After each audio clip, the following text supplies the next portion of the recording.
And when you got a nice big roaring fire in here, you don't have drips of water from melting snow.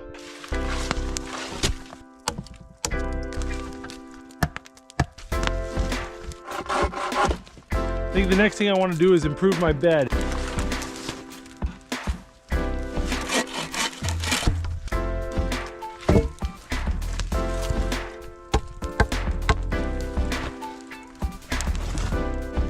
Shelter's feeling nice and tidy, the bed's feeling better. I think it's time to eat some food.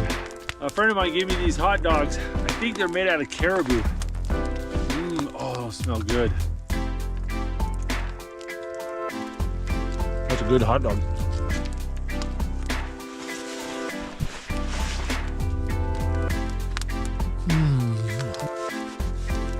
Definitely feel like this shelter's a lot warmer than yesterday. I'm gonna listen to an audiobook, just kind of relax for an hour or so before bedtime.